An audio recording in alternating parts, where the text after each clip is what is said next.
Welcome my dear students. আজকে আমি আলোচনা করব ক্লাস 10-এর ইতিহাস বিষয়ের উপর।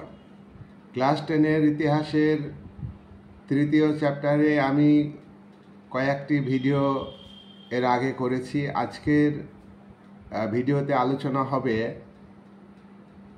মুন্ডা বিদ্রোহ সম্পর্কে। মুন্ডা বিদ্রোহ ভারতের ইতিহাসে একটি উল্লেখযোগ্য বিদ্রোহ বা ঘটনা। এই বিদ্রোহ কৃষক বিদ্রোহ। এই বিদ্রোহ মুন্ডা উপজাতি সম্প্রদায়ের দ্বারা গঠিত বিদ্রোহ। এই বিদ্রোহের নেতা ছিলেন বিরসা মুন্ডা। ব্রিটিশ শাসনকালে ভারতবর্ষে 1899-1900 সালে মুন্ডা বিদ্রোহ সংগঠিত হয়। এই বিদ্রোহ একটি আঞ্চলিক বিদ্রোহ। এই বিদ্রোহকে আমরা অভ্যুত্থান বলবো না।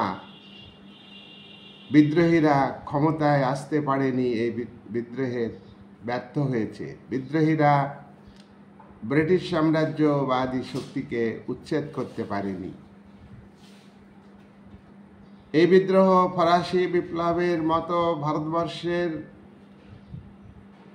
রাজনৈতিক, অর্থনৈতিক ও সামাজিক ব্যবস্থার মৌলিক পরিবর্তন ঘটাতে পারেনি। তাই এই বিদ্রোহ হচ্ছে একটি অঞ্চলে সীমাবদ্ধ আঞ্চলিক বিদ্রোহ, কৃষক সম্প্রদায়ের বিদ্রোহ। এই বিদ্রোহকে বিপ্লব এবং অভ্যুত্থান বলা যাবে না, তবুও এই বিদ্রোহের তাৎপর্য আছে। আমরা এই বিদ্রোহ সম্পর্কে বিস্তারিত আলোচনা করব। আদিবাসী মুন্ডারা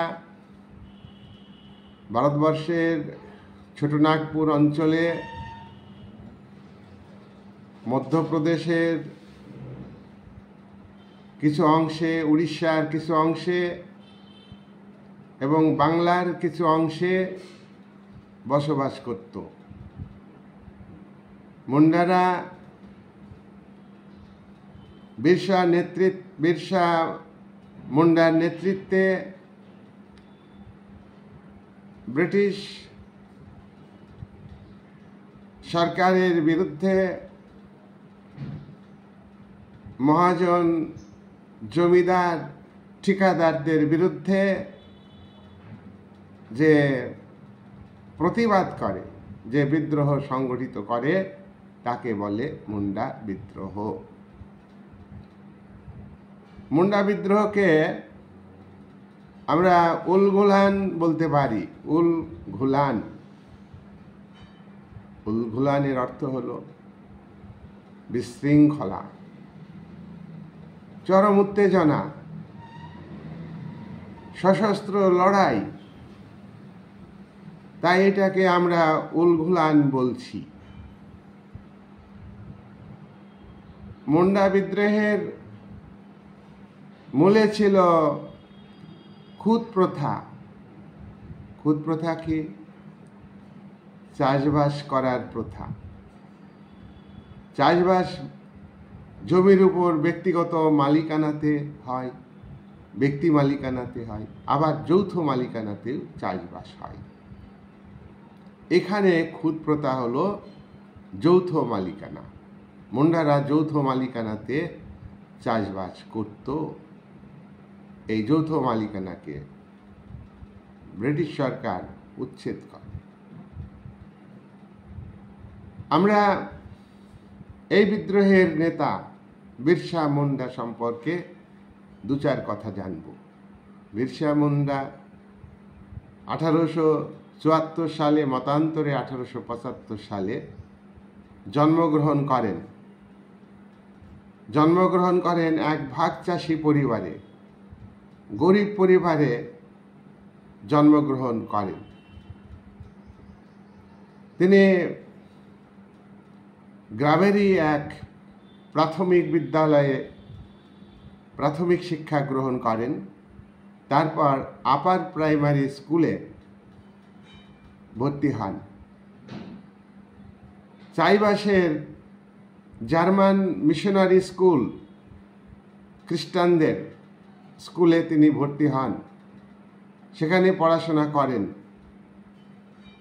তিনি নিজ ধর্ম ত্যাগ করে তিনি খ্রিস্টান ধর্ম গ্রহণ করেন, কিন্তু মিশনারি স্কুলে পড়ার সময় 21 বছর বয়সে খ্রিস্টান মিশনারিদের সঙ্গে ধর্ম নিয়ে তার মতবিরোধ হয়। সে কারণে তিনি খ্রিস্টান ধর্মকে প্রত্যাখ্যান করেন, নিজের ধর্মে তিনি ফিরে আসেন। 21 বছর বয়সে তিনি নিজ ধর্ম আবার গ্রহণ করেন 1895 সালে। তিনি ধর্মরাজ্য প্রতিষ্ঠিত করতে চান ছোটনাগপুর অঞ্চলে। তিনি ধর্মরাজ্য প্রতিষ্ঠিত করতে চান, মিশনারিদের উচ্ছেদ করতে চান, মিশনারিদের ধর্মান্তরিত করার যে প্রক্রিয়া সেটার বিরোধিতা করেন। আমরা দেখব বিরসা মুন্ডা ধর্মের ক্ষেত্রে ব্যাখ্যা দিয়েছেন যে ঈশ্বর আমাকে নির্দেশ দিয়েছেন, আমার মধ্যে ঈশ্বর আছে,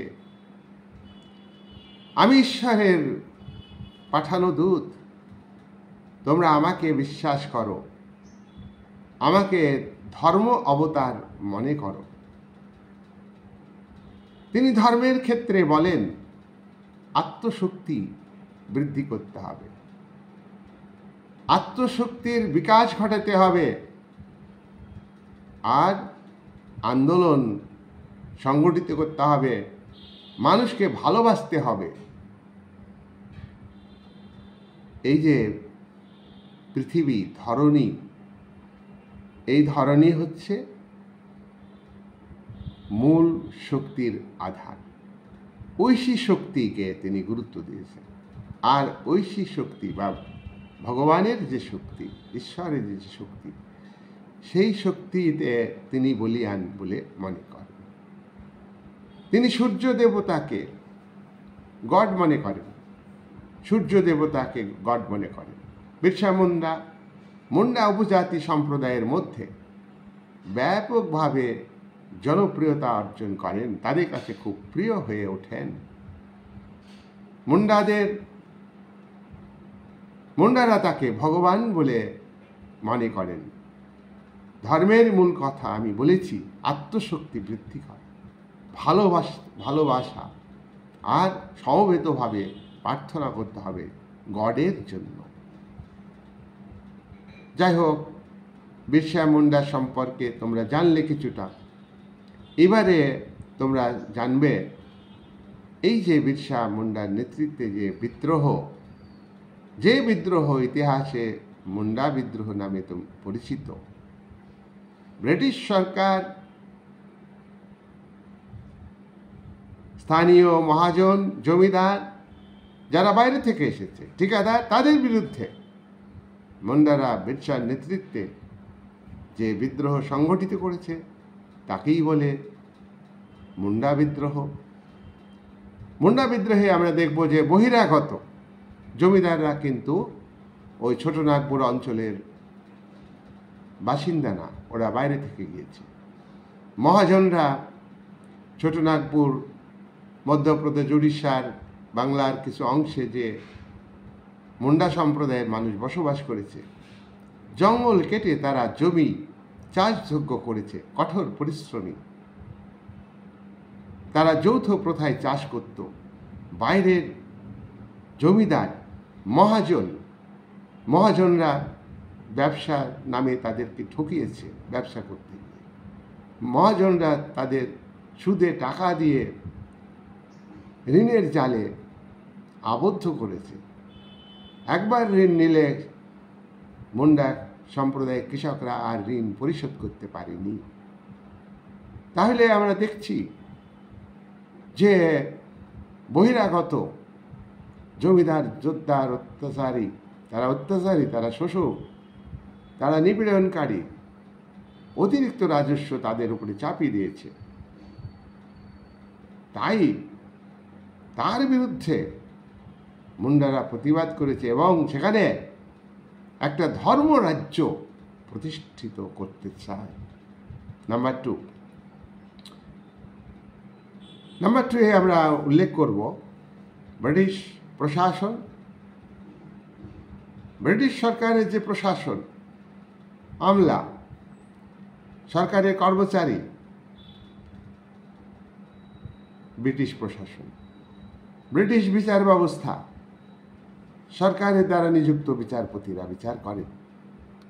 আর ব্রিটিশ সরকার যে আইন, সেই আইন, ভারত শাসন আইনকে এই অঞ্চলে প্রয়োগ করেছে ব্রিটিশ সরকারের একটা অংশ। তাই মুন্ডাদের যে প্রচলিত বিচার ব্যবস্থা, প্রচলিত আইন ব্যবস্থা, রীতিনীতি, সামাজিক রীতিনীতি, এগুলিকে মহাজন, জমিদার, জোতদার এবং ব্রিটিশ সরকার উচ্ছেদ করেছে, বাতিল করে দিয়েছে। এতে মুন্ডাদের মনে আঘাত হয়েছে। তারা নিজস্ব রীতিনীতি, আমরা বলেছি, আমরা দেখেছি সাঁওতাল বিদ্রোহের, সাঁওতাল আদিবাসীরা তারা নিজস্ব রীতিনীতি মেনে চলতে চায়। কোল বিদ্রোহের বিদ্রোহীরাও সেই নিজস্ব রীতিনীতি মেনে চলতে চায়। এখানেও তাই, মুন্ডারা নিজস্ব রীতিনীতি, সামাজিক প্রথা মেনে চলতে দেয়, সেইটাকে সরকার নষ্ট করে দিয়েছে। নাম্বার 3, মিশনারিদের উদ্যোগে ধর্মান্তরিত করা হয়েছে। দেখো, অর্থনৈতিক দিক থেকে শোষিত, বঞ্চিত মুন্ডা উপজাতির মানুষ বাঁচার তাগিদে তারা নিজ ধর্ম ত্যাগ করে খ্রিস্টান ধর্ম গ্রহণ করেছে।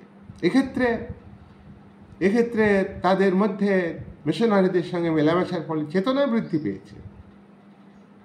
তাহলে মিশনারিরা যে দৃষ্টিভঙ্গি নিয়েছিল তাতে মুন্ডাদের কিছুটা মানসিক পরিবর্তন হয়েছে। পাশাপাশি বহু মুন্ডার মধ্যে মিশনারিদের বিরুদ্ধে ক্ষোভ সৃষ্টি হয়েছে। 4 নম্বর বিষয়ে আমরা উল্লেখ করব যে খেওয়াড় হচ্ছে তোমার স্বাধীনতার চেতনা, স্বাধীনতার লড়াই। সাঁওতালরা যেমন তাদের বিদ্রোহের আগে খেওয়াড় শব্দের অর্থ হলো জাতীয়তাবাদ, স্বাধীনতার লড়াই, সেই চেতনা সাঁওতালদের মধ্যে কাজ করেছিল। অর্থনৈতিক বঞ্চনা, সামাজিক বঞ্চনা, নিপীড়ন তার সঙ্গে যুক্ত হয়েছিল তাদের মনে জেগে ওঠার চেতনা। সেই চেতনা দ্বারা উদ্বুদ্ধ হয়ে তারা বিদ্রোহ করেছে। এখানেও তাই, খেওয়াড় অর্থাৎ সাঁওতালদের যে আন্দোলন, সাঁওতালদের যে আন্দোলন করার যে চেতনা, সংগ্রামী মানসিকতা, লড়াই করার মানসিকতা, এই লড়াই করার মানসিকতার দ্বারা আমরা দেখব মুন্ডারা প্রভাবিত হয়েছেন। সাঁওতাল বিদ্রোহ 1855 সালে তোমরা জেনেছ। সেই বিদ্রোহের যে প্রভাব, সেই বিদ্রোহ থেকে অনুপ্রেরণা পেয়েছে এই মুন্ডা উপজাতির মানুষেরা। তাহলে এই 4টি বিষয় আমরা মনে রাখব। এবার আমরা মুন্ডা বিদ্রোহের কারণ নিয়ে আলোচনা করব। এ কথা স্বীকার করতেই হবে যে কোনো বিদ্রোহ কিন্তু আপনা আপনি হয় না। কোনো বিদ্রোহ সুস্থ স্বাভাবিক মানুষ যারা জীবন জীবিকা স্বাভাবিকভাবে পালন করতে পারে, তারা কেন বিদ্রোহের দিকে যাবে? কেন তারা জীবনের ঝুঁকি নিয়ে বিদ্রোহ করবে? কেন তারা অন্যায়ের প্রতিবাদ করতে যাবে? প্রতিবাদ করতে গিয়ে তাদের অনেক প্রাণ হারিয়ে গেছে। আমরা লক্ষ্য করেছি সাঁওতাল বিদ্রোহে হাজার হাজার বিদ্রোহীদের হত্যা করেছে কোম্পানি, সরকারের পুলিশ বাহিনী, মিলিটারি বাহিনী। অমানবিক কাজ করেছে। কি অপরাধ করেছিল সাধারণ কৃষক, আদিবাসী সম্প্রদায়ের মানুষ? তারা ছিল সৎ, সহজ মানুষ। আমরা এক্ষেত্রে দেখব যে মুন্ডা বিদ্রোহের ক্ষেত্রে দেখব অন্যায় অবিচার, যেখানে ঠিকাদার, যেখানে মহাজন, যেখানে সুদখোর, যেখানে জমিদার, আর যেখানেই তোমার ব্রিটিশ সরকার রয়েছে, উপনিবেশিক চরিত্র, মানুষকে শোষণ করা, শাসনের নামে অত্যাচার করা, নিপীড়ন করা, তার বিরুদ্ধে অনেক বিদ্রোহ হবে এবং এই বিদ্রোহের পশ্চাতে একাধিক কারণ থাকবে। এটা খুব স্বাভাবিক। নাম্বার 1 কারণ, 1 নম্বর কারণে বলবো খুদকাঠি প্রথা।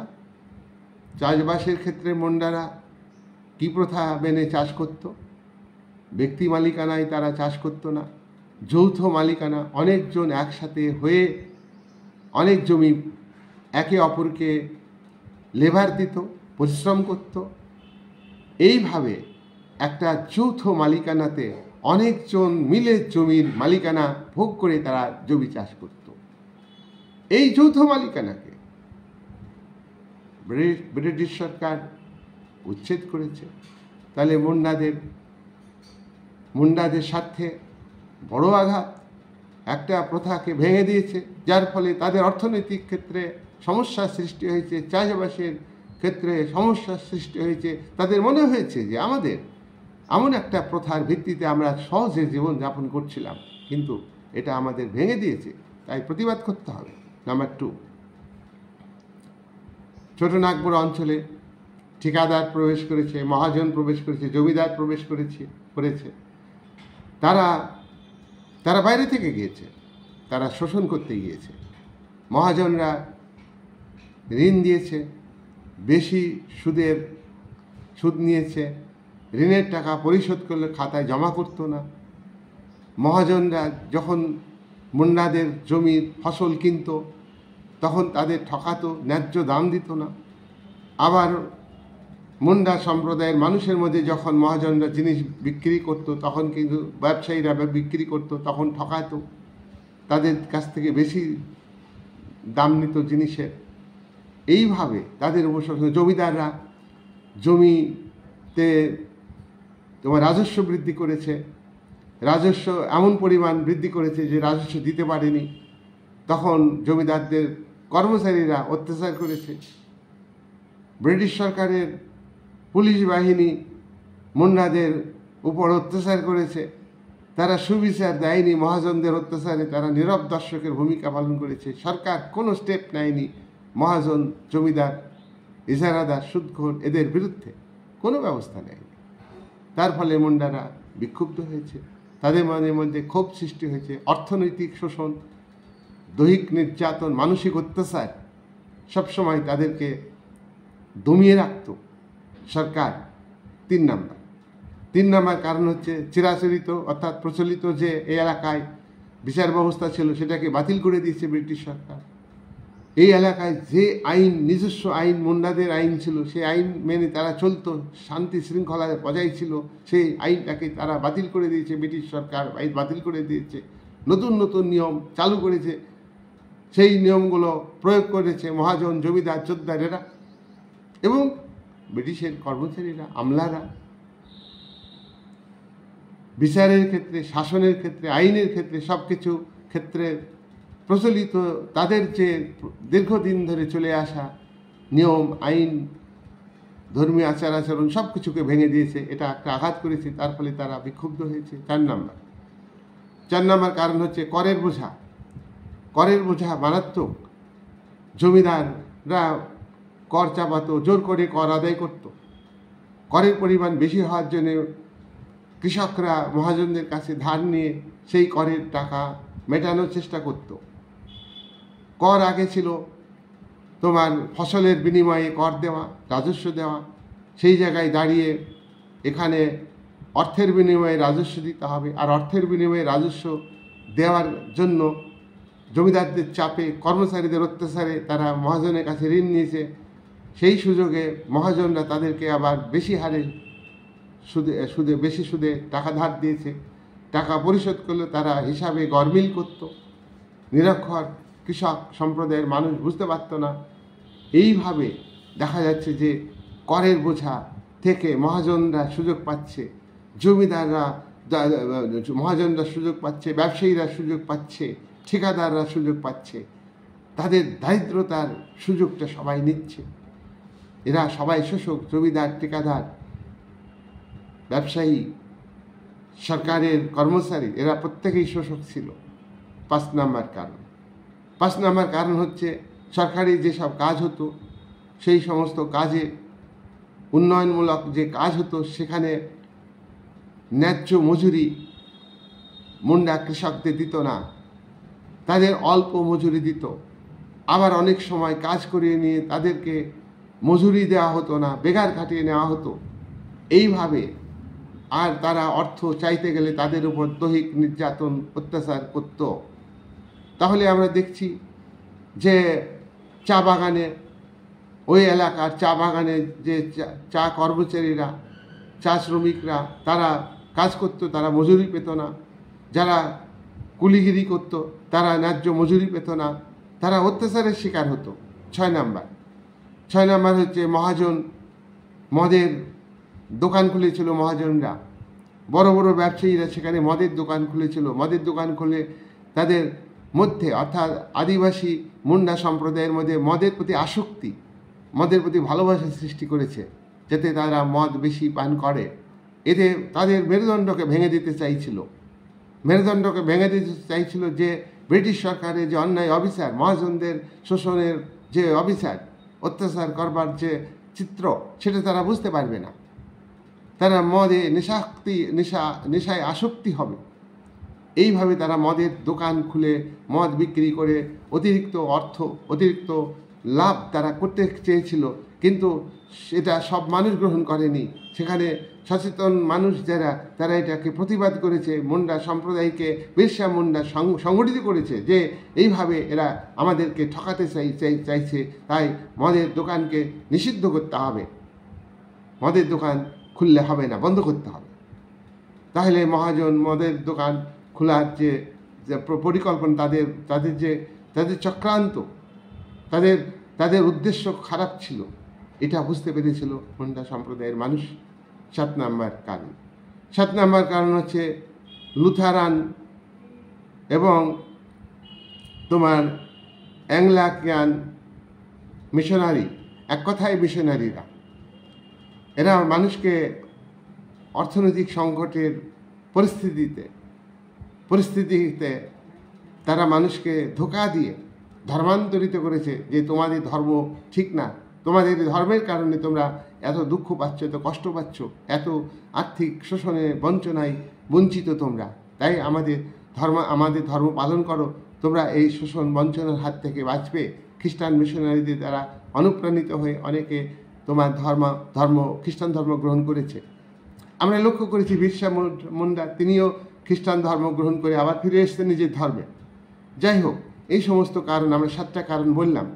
এই 7টা কারণের ফলে, বা আরও অনেক কারণ রয়েছে, আর অত্যাচার, নিপীড়ন, সরাসরি যে পুলিশের নির্যাতন, নারীদের উপরে অসম্মান করার প্রবণতা, কর্মচারীদের দুর্ব্যবহার, জমিদারদের কর্মচারীদের দুর্ব্যবহার,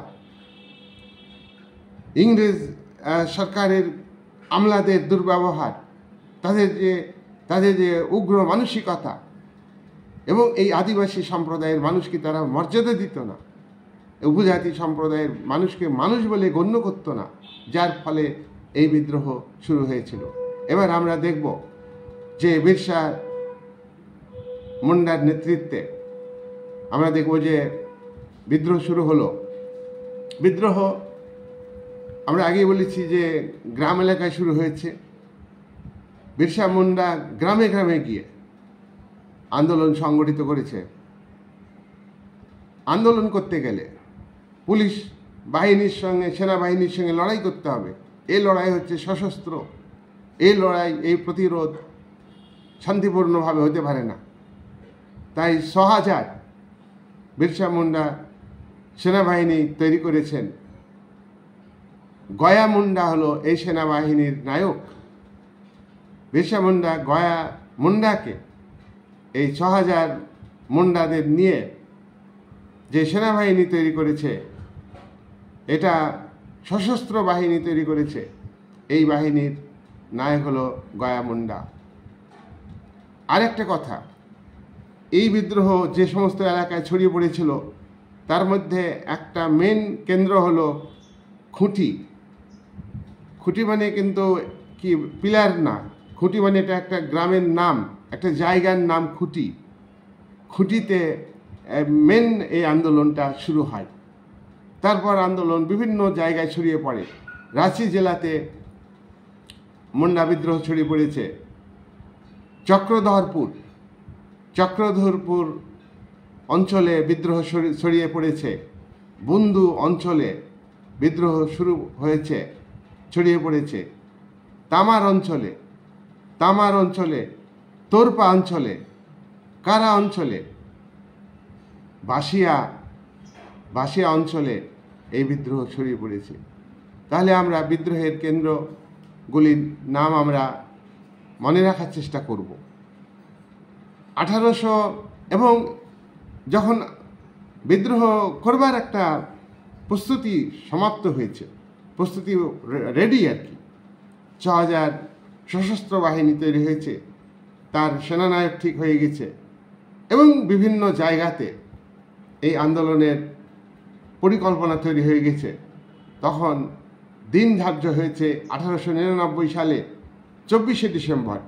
1899 সালে 24শে ডিসেম্বর মনে রাখবে, ঠিক আছে? 1899 সালে 24শে ডিসেম্বর এই দিনটি ধার্য করা হলো যে বিদ্রোহ আমরা শুরু করব, লড়াই শুরু করব। ব্রিটিশ সরকার ছেড়ে কথা বলবে না, মহাজনরা ছেড়ে কথা বলবে না, জমিদাররা ছেড়ে কথা বলবে না, তাদের স্বার্থে ঘা লাগবে। সুতরাং সব দিক থেকে রেডি। যখন 1899 সালে 24শে ডিসেম্বর দিন ধার্য হলো এবং সেদিনই বিদ্রোহ শুরু হয়ে গেল, লড়াই শুরু হয়ে গেল। লড়াই রাঁচিতে শুরু হলো, সিংভূমে শুরু হলো লড়াই। সরকারি অফিসে, গির্জা খ্রিস্টান ধর্মের উপরে একটা আঘাত। থানা আক্রমণ করলো বিদ্রোহীরা, থানার পুলিশ বাহিনীর সঙ্গে লড়াই তাদের। তারা সরকারি অফিসকে, আদালতকে আক্রমণ করলো।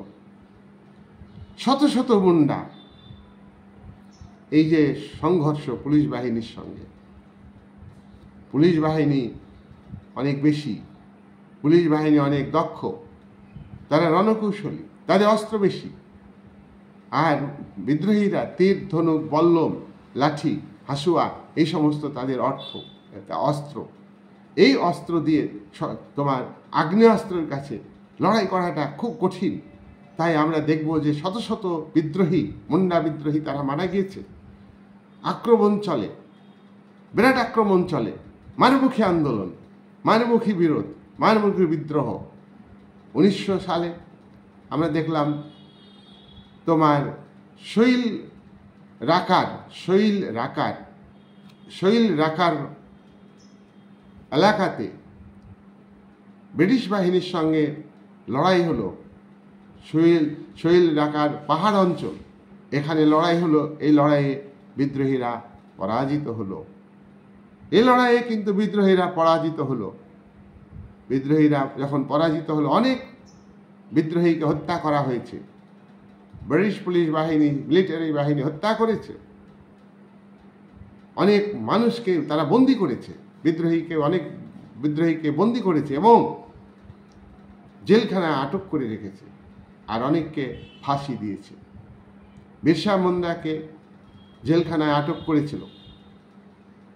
25 বছর বয়সে কলেরা রোগে জেল থেকে আক্রান্ত হন। বন্দি অবস্থাতে 25 বছর বয়সে কলেরা রোগে আক্রান্ত হয়ে বিরসা মুন্ডা মারা গেলেন।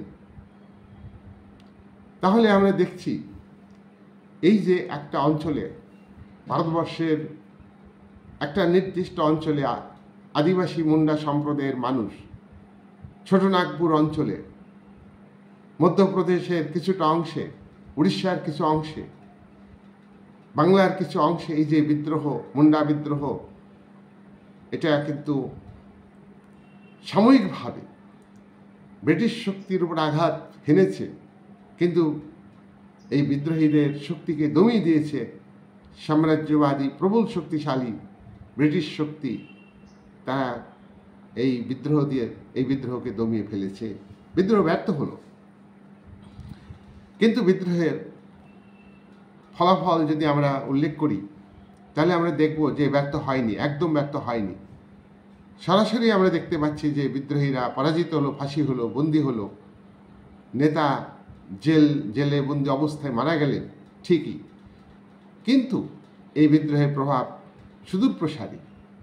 আমরা দেখলাম সরাসরিভাবে ভালো ফল হয়েছে। সেটা হলো যে বিদ্রোহীরা, অর্থাৎ বিদ্রোহী যে দাবিগুলো ছিল, গভর্নমেন্ট, ব্রিটিশ সরকার বিদ্রোহীদের দাবি মেনে নিয়েছে। তোমার মুন্নাদের দাবিগুলো মেনে নিয়েছে। খুদ প্রথা, যেটা আমরা আগে বলেছি এটা বিদ্রোহের একটা মূল কারণ, এই খুদ প্রথা আবার ব্রিটিশ সরকার চালু করেছে। যে প্রথাটা আগে ছিল সেই প্রথাটা চালু করেছে। মুন্ডা রাজ্য প্রতিষ্ঠিত হয়েছে। তাহলে এটা বিদ্রোহীদের দাবি স্বীকার করে নিল, এটা বিদ্রোহের একটা বড় গুরুত্বপূর্ণ দিক। তারপরে দেখব যে যারা খ্রিস্টান মিশনারি, তাদের মধ্যে একটা উদার মানসিকতা সৃষ্টি হয়েছে। আগে যেটা জোর করে ধর্মান্তরিত করা হতো, আর্থিক সুযোগটাকে হাইলাইট করে তারা ধর্মান্তরিত করত, কিন্তু এবারে দেখা গেল কিছুটা তাদের মানসিক পরিবর্তন হয়েছে এবং অনেক মানুষ ইচ্ছাকৃতভাবে, মুন্ডা সম্প্রদায়ের মানুষ, তারা কি করেছে? খ্রিস্টান ধর্ম গ্রহণ করেছে। তারপরে জমিদারদের যে অত্যাচার আগে চলত, সেই অত্যাচারটা কমেছে। জোর করে জমিদারদের কর্মচারী যে কর আদায় করত, রাজস্ব আদায় করত, রাজস্বের বিনিময়ে যে অর্থের মাধ্যমে কর আদায় করত, সেটা অনেকটা জোর জুলুম করাটা কমেছে। আর বিদ্রোহীদের যে কর্মসূচি, সেটা কিন্তু অত্যন্ত তাৎপর্যপূর্ণ। একটা কথা কি, যারা যদি বিদ্রোহ না করত, সশস্ত্র লড়াই না করত, তাহলে মুন্ডাদের দাবি কিন্তু পূরণ হতো না। আর তারা যে প্রচলিত নিয়ম কানুন দ্বারা তারা নিজেদের মধ্যে বিচারের ক্ষেত্রে মীমাংসা করে নিত, নিজেদের নিয়ম দ্বারা পরিচালিত হতো, আইন দ্বারা পরিচালিত হতো, সেগুলিকে ব্রিটিশ সরকার গুরুত্ব দিল। আর শেষমেশ হচ্ছে বিদ্রোহের রাজনৈতিক তাৎপর্যকে স্বীকার করব। দেখো, একটা অঞ্চলে যে সমস্যা সৃষ্টি হয়েছিল, সেই সমস্যা যে সৃষ্টি হয়েছে, যে অত্যাচার, অনাচার, অবিচার মানুষের উপরে এসেছিল, তারা কিন্তু নীরবে মুখ বুজে সহ্য করেনি। ইতিহাস এখান থেকে মানুষ শিক্ষা পেয়েছে, বহু আন্দোলন সংগঠিত হয়েছে। এই যে স্বাধীনভাবে থাকার সাঁওতাল বিদ্রোহের, মানে আরও যে আদিবাসী সম্প্রদায়ের মানুষদের মধ্যে যে স্বাধীন চেতা, লড়াই করার যে মানসিকতা, এটা কিন্তু অমর। এটা অমর। অন্যায়ের প্রতিবাদ করা কোনো অন্যায় নয়, অন্যায়ের প্রতিবাদ করা ন্যায়সঙ্গত। তারা শোষিত, বঞ্চিত। আজকের রাষ্ট্রীয় কাঠামোতে আজকে ভারত স্বাধীন হয়েছে ঠিকই, আমরা দেখব যে অন্যায়টাই কিন্তু টিকে থাকে। সাধারণ মানুষের দাবি, যাদের ন্যায্য দাবি, যাদের বক্তব্য সঠিক, গুরুত্ব পায় না রাষ্ট্র কাঠামোতে। যারা ধনী, তাদেরই সুযোগ সুবিধা বেশি, তাদের দ্বারা রাষ্ট্র পরিচালিত হয়, রাষ্ট্রকে শোষণের যন্ত্র হিসাবে ব্যবহার করছে। তাই আমরা ওই সময়ে দেখব যে ব্রিটিশ সাম্রাজ্যবাদী রাষ্ট্র, সেই রাষ্ট্রীয় শক্তি তার একটা অংশ ছোটনাগপুর অঞ্চলের গরিব কৃষকদের উপরে অনাচার অবিচার চাপিয়ে দিয়েছিল। কেন? মহাজন, তারা অর্থবান, জমিদার, তারা অর্থবান, প্রভাবশালী, ঠিকাদার তারা অর্থবান, তাদের যে অত্যাচার, তাদের যে নিপীড়ন করার ভূমিকা কেন ব্রিটিশ সরকার সমর্থন করল? রাষ্ট্রশক্তির চরিত্রই এটা, রাষ্ট্রশক্তির চরিত্র। আমরা আজকের দিনও যদি ভাবি এই বিষয়টাকে মেলাই, তাহলে আমরা সত্যিকারে দেখব যে শোষিত বঞ্চিত মানুষ, তাদের কণ্ঠ স্তব্ধ করে দেওয়া হয়। বড় বড় কথা, গণতন্ত্র, এই গণতন্ত্র মুষ্টিমেয় ব্যক্তির গণতন্ত্র। তাই সেই প্রেক্ষাপটে আজকের মুন্ডা বিদ্রোহের মতো যদি আজকে মানসিকতা থাকতো, আমাদের ভারতবাসীর মানসিকতা থাকতো, তাহলে বোধহয় এত অন্যায় অবিচার হতো না। আজকে এই মুন্ডা সম্প্রদায়ের উত্তরাধিকারী যারা, তাদেরকে বিভিন্নভাবে প্ররোচিত করছে, তাদের মেরুদণ্ডকে ভেঙে দিচ্ছে। তাদের এই গণতন্ত্র তাদেরকে ভেঙে, সেই সময়ে জানি তাদের মদের প্রতি আসক্তি, আজকে গণতান্ত্রিক সরকার এই ভূমিকা নিচ্ছে। সেটা ছিল ব্রিটিশ সাম্রাজ্যবাদী শক্তি, আর এটা হলো দেশীয় শোষক শ্রেণী, দেশীয় সুবিধাবাদী শাসক শ্রেণী এবং যারা বিরোধী একই ক্যারেক্টারে চলছে। তাই আমরা ভুলব না কখনোই সেই মুন্ডাদের ত্যাগের কথা, আমরা সাঁওতাল বিদ্রোহীদের ত্যাগের কথা ভুলব না। তাদের রক্ত কখনোই হবে না ব্যর্থ, তাদের রক্তের দাম উঠে আসবেই। আর যুগ যুগ ধরে যে অন্যায় হয়ে যায়, সেই অন্যায়ের বিরুদ্ধে যে প্রতিবাদ করতে হয়, আর অন্যায় টিকে থাকে না চিরদিন, সেটাই এই মুন্ডা বিদ্রোহ আমাদের কাছে তুলে ধরেছে। এই বলে আজকের আলোচনা আমি এখানে শেষ করলাম।